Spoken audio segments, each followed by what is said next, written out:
దశాబ్దాల కాలంగా తెలుగుదేశం పార్టీకి వెన్నుదన్నుగా నిలుస్తూ కూటమి ప్రభుత్వం అధికారంలోకి రావడానికి మూల కారణమైన మాదిగల పట్ల కూటమి ప్రభుత్వం వివక్షత చూపుతుందని ఎంఆర్పీఎస్ రాష్ట్ర అధ్యక్షులు దాసరి సువర్ణరాజు ఆవేదన వ్యక్తం చేశారు. ఈ సందర్భంగా రాష్ట్ర పర్యటనలో భాగంగా నగరానికి విచ్చేసిన సందర్భంగా శనివారం ఆయన స్థానికంగా మీడియా సమావేశంలో మాట్లాడుతూ రాయలసీమ జిల్లాల్లోని కర్నూలు, నెల్లూరు జిల్లాలో కొందరు దుండగులు ట్రాక్టర్లతో ఢీకొట్టి కత్తులు, ఇనప రాడ్లతో దాడులు చేసి పాశవికంగా మాదిగ కుల వ్యక్తులను చంపివేసిన నిందితులపై 43 రోజులు గడిచినప్పటికీ చర్యలు లేవన్నారు. దీనిపై రాష్ట్ర ప్రభుత్వం వెంటనే ఫాస్ట్ ట్రాక్ కోర్టులు ఏర్పాటు చేసి 5 నెలల్లో కఠినంగా శిక్షలు పడే విధంగా చర్యలు తీసుకోవాలని, అదేవిధంగా బాధిత కుటుంబాలకు ₹1 కోటి నష్టపరిహారం చెల్లించాలని, కుటుంబానికి ఒక గవర్నమెంట్ ఉద్యోగం ఇవ్వాలని, భూమి ఇవ్వాలని విజ్ఞప్తి చేశారు. అదేవిధంగా ఆంధ్రప్రదేశ్ మాదిగ ఎంప్లాయీస్ ఫెడరేషన్ అధ్యక్షుడు ఉందుర్తి సుబ్బారావు మాట్లాడుతూ గత 20 నెలల్లో రాష్ట్రంలో సుమారు 15 మంది మాదిగ జాతి వ్యక్తులపై జరిగిన దాడులకు ప్రభుత్వం ఇంతవరకు స్పందించకపోవడం బట్టి వివక్షత కనబరుస్తుందని విమర్శించారు. ఈ మీడియా సమావేశంలో ఎంఆర్పీఎస్ నాయకులు కోడి కిషోర్, వంగల వీర్రాజు, తలారి నాని, హనుమంతరావు, ఎం అశోక్ తదితరులు పాల్గొన్నారు. నా పేరు ఉందుర్తి సుబ్బారావు. నేను Andhra Pradesh Madiga employees federation state ప్రెసిడెంట్గా పనిచేస్తున్నాను. ఈరోజు రాజమహేంద్రవరంలో ఏపీ ఎంఆర్పీఎస్ రాష్ట్ర అధ్యక్షులు దాసరి సువర్ణరాజు గారు రాష్ట్ర పర్యటనలో భాగంగా రాజమహేంద్రవరానికి విచ్చేయడం జరిగింది. వారు విచ్చేసిన కారణంగా పలు అంశాల గురించి పాత్రికేయ మిత్రులు, ఎలక్ట్రానిక్ మీడియా సోదరుల సమావేశం ఏర్పాటు చేయాలని ఈ సమావేశాన్ని ఏర్పాటు చేయడం జరిగింది. ఈ రాష్ట్రంలో ముఖ్యంగా ప్రభుత్వాలు వేరైనప్పటికీ దళితుల మీద దాడులు అనేవి కామన్గా జరుగుతున్నాయనే అంశాన్ని ఎజెండాగా తీసుకుని గత 2 సంవత్సరాల కూటమి ప్రభుత్వం కాలంలో దాదాపు 15 మంది దళిత మహిళలు, యువకుల మీద దాడులు చేసి అత్యాచారాలు చేసి చంపివేయడం జరిగింది. ఈ 15 మంది కుటుంబాలకు కూడా అట్రాసిటీ బాధితులైనటువంటి కుటుంబ సభ్యులకు ప్రభుత్వం నుంచి అందవలసిన కనీస సౌకర్యాలు కానీ, రాయితీలు కానీ అందకుండా కాలయాపన జరుగుతుందన్న అంశాన్ని ప్రధానంగా చేసుకుని, అంతేకాకుండా ఈ మధ్య కాలంలోనే కర్నూలు జిల్లాకు చెందిన ఆంధ్రప్రదేశ్ మాదిగ రిజర్వేషన్ పోరాట సమితి వర్కింగ్ ప్రెసిడెంట్ అయినటువంటి టిఎం రమేష్ అనే యువకుడు, 35 సంవత్సరాల యువకుడిని అతి కిరాతకంగా ట్రాక్టర్తో గుద్దించి ఒక బీసీ మహిళకు న్యాయం చేయడంలో పోరాటం చేస్తున్న యువకుడిని నడి రోడ్డు మీద ట్రాక్టర్తో గుద్దించి కత్తులతో పొడిచి మరణించేదాకా మరి ఆయన మీద హత్యగా చేయడం జరిగింది. ఈ అంశాన్ని రాష్ట్రంలో ఉన్న అన్ని ప్రజా సంఘాలు కూడా తీవ్రంగా ఖండించినాయి. ఆ అంశంలో భాగంగా ఈ రాష్ట్ర కేంద్ర ప్రభుత్వాన్ని ఒకటే డిమాండ్ చేస్తున్నాం. అన్ని దళిత సంఘాల ఐక్యవేదిక తరఫున ఇమీడియట్గా రాష్ట్రంలో ఫాస్ట్ ట్రాక్ కోర్టులను ఏర్పాటు చేయాలి, ఎస్సీ ఎస్టీ కోర్టుల స్థానంలో అనే దాన్ని ప్రధానంగా డిమాండ్ చేసుకుంటూ అనేక ప్రధాన కేంద్రాల్లో విజయవాడ, కాకినాడ, నెల్లూరు, తిరుపతి, కర్నూలు మహానగరాల్లో ఇప్పటికే ధర్నా కార్యక్రమాలు నిర్వహించడం జరిగింది. నిన్ననే కాకినాడ కలెక్టరేట్ దగ్గర ఉన్న ధర్నా చౌక్ నందు ఉమ్మడి తూర్పుగోదావరి జిల్లా ఈ అనుబంధ సంఘాలన్నీ కూడా ఎంఆర్పీఎస్లో ఉన్న వివిధ విభాగాలు అందరూ కూడా నిన్న మహాధర్నా నిర్వహించుకోవడం జరిగింది. అనంతరం జనవరి 30వ తేదీన కర్నూలు జిల్లా బొందుమడుగుల గ్రామంలో ఈ రాష్ట్రంలో ఒక మాదిగ సంఘానికి రాష్ట్ర వర్కింగ్ ప్రెసిడెంట్గా పనిచేస్తున్నటువంటి టిఎం రమేష్ అనేటువంటి ఒక నాయకుడిని అత్యంత క్రూరంగా తన ఇంటి దగ్గర నుండి వాకింగ్ వెళ్తున్నటువంటి సమయంలో సాయంత్రం 5 గంటలకు కాపు కాచి 11 మందికి పైగా, అంటే దాదాపు 13 మంది కలిసి ట్రాక్టర్తో గుద్దించి చనిపోలేదనేటువంటి విషయాన్ని కూడా గ్రహించి పడిపోయినటువంటి వ్యక్తిని రాడ్లతో, ఇనప వస్తువులతో అత్యంత క్రూరంగా దాడి చేసి తన శరీరం కూడా డాక్టర్కి సహకరించకుండా వైద్యానికి కూడా సహకరించినటువంటి విధానంతో కొట్టినటువంటి దెబ్బలకు 31వ తేదీ ఉదయాన్నే తను మరణించడం జరిగింది.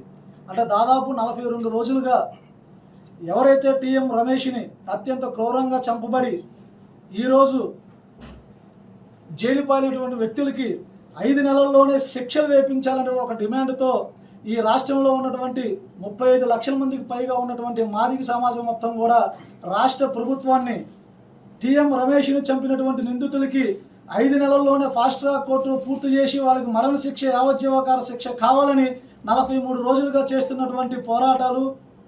ఈ పోరాటాల్లో గత నెల 18వ తేదీన విజయవాడ నగరంగా రాష్ట్ర ప్రభుత్వానికి ఒక సంకేతాన్ని తెలియజేస్తూ రాష్ట్రంలో జరుగుతున్నటువంటి మాదిగల మీద జరుగుతున్నటువంటి హత్యల్ని, దాడుల్ని వీటన్నిటి ప్రభుత్వం దృష్టికి తీసుకెళ్లే విధానంలో భాగంగా విజయవాడ ధర్నా కార్యక్రమం ఏర్పాటు చేశాం. దాని తర్వాత 25వ తేదీన కర్నూలులో టీఎం రమేష్కి ఫాస్ట్ ట్రాక్ కోర్టు ఏర్పాటు చేసి నిందితుల్ని ఉరిశిక్ష వేయాలనేటువంటి ఒక డిమాండ్ని ఫాస్ట్ ట్రాక్ కోర్టు ద్వారా వేయాలని రాష్ట్ర ప్రభుత్వానికి తెలిసే విధంగా ఒక కార్యక్రమం చేపట్టాం. నిన్న కాకినాడ కలెక్టర్ ఆఫీస్ దగ్గర కూడా మూడోది అత్యంత పకడ్బందీగా అన్ని సంఘాలు కలిసి ఫాస్ట్ ట్రాక్ కోర్టు నియమించి నిందితులకి ఉరిశిక్ష చేయాలని చెప్పి మూడోది కూడా పెట్టాం.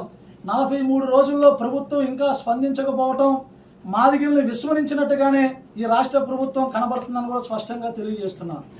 ఒక టీఎం రమేష్ హత్య కేసే కాకుండా అదే కర్నూలు జిల్లాలో చెప్పుకెళ్ళి లక్ష్మీనారాయణ, ఒక ఉద్యమకారుడు, ఒక రాజకీయవేత్త, మాదిగ సమాజం కోసం నిరంతరం పనిచేసినటువంటి వ్యక్తిని టెప్పర్ లారీతో గుర్తించి అత్యంత క్రూరంగా చంపబడినటువంటి హత్య అదే కర్నూలు జిల్లాలో జరిగింది. చెప్పగిరి లక్ష్మీనారాయణ తర్వాత మరో సంజన్న మాజీ కార్పొరేటర్ని నడి రోడ్డు మీద అత్యంత దారుణంగా చంపబడ్డాడు.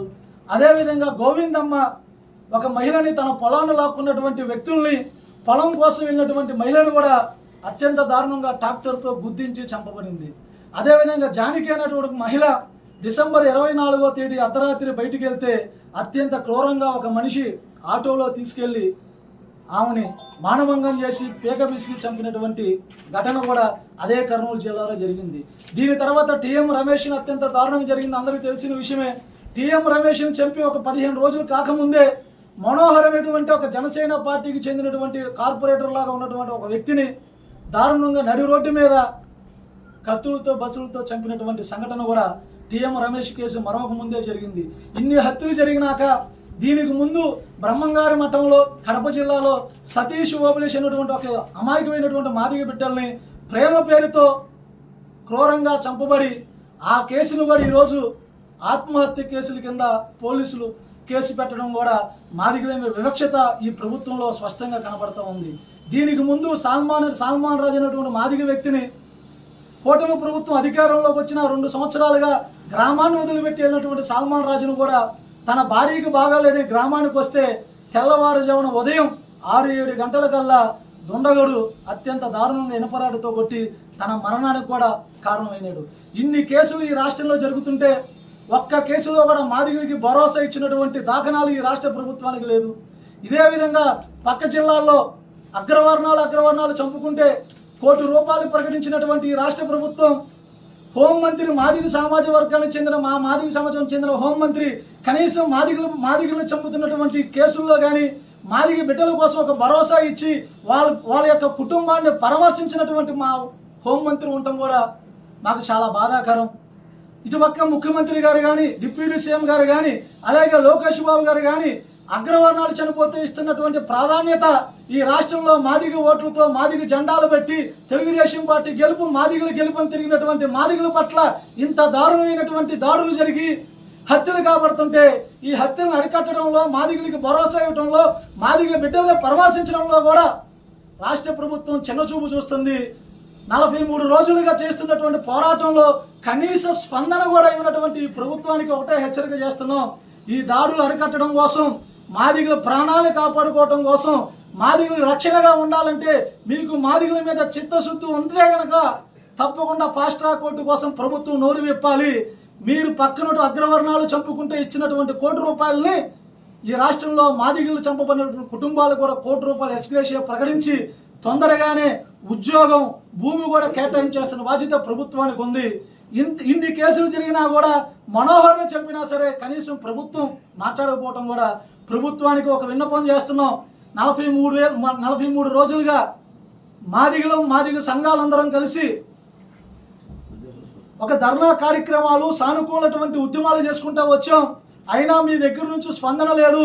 ఈ స్పందన కనుక మీ దగ్గర నుంచి రాకపోతే రానున్న 30 రోజుల్లోపు రాష్ట్ర వ్యాప్తంగా ఉన్నటువంటి మాదిగ సమాజ వర్గాన్ని మొత్తాన్ని ఏకం చేసి ప్రభుత్వంపై యుద్ధం చేయడానికి కూడా మేమందరం సిద్ధంగా ఉన్నాం.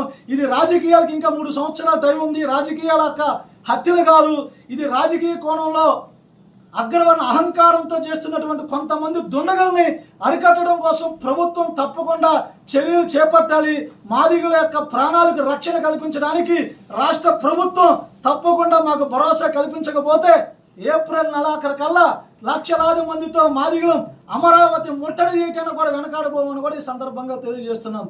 ఇదే విధానంలో కాకుండా దాడులన్నీ ఒకవైపు అయితే ప్రకాశం జిల్లాలో మాదిగపేటని గ్రామ బహిష్కరణ చేశారు. కర్నూలు జిల్లా పత్తికొండ నియోజకవర్గంలో మాదిగపల్లిని బహిష్కరణ చేశారు. అదేవిధంగా నెల్లూరు జిల్లాలో మాదిగపల్లిని బహిష్కరణ చేశారు. అనేక ప్రాంతాల్లో దాడులు జరుగుతున్నాయి. అనేక గుడుల్లో మాదిగల్ని కనీసం గుడిలోకి ప్రవేశం లేకుండా అడ్డుకుంటున్నారు. ఈ అన్ని సంఘటనలు కూడా కూటమి ప్రభుత్వం తప్పకుండా మూల్యం చెల్లించుకోవాల్సి వచ్చింది. ఈ దాడుల పట్ల ప్రభుత్వం స్పందించి అరికట్టకపోతే కనుక తప్పకుండా మాదిగల ఆగ్రహానికి గురి కాక తప్పదని కూడా తెలియజేస్తున్నా.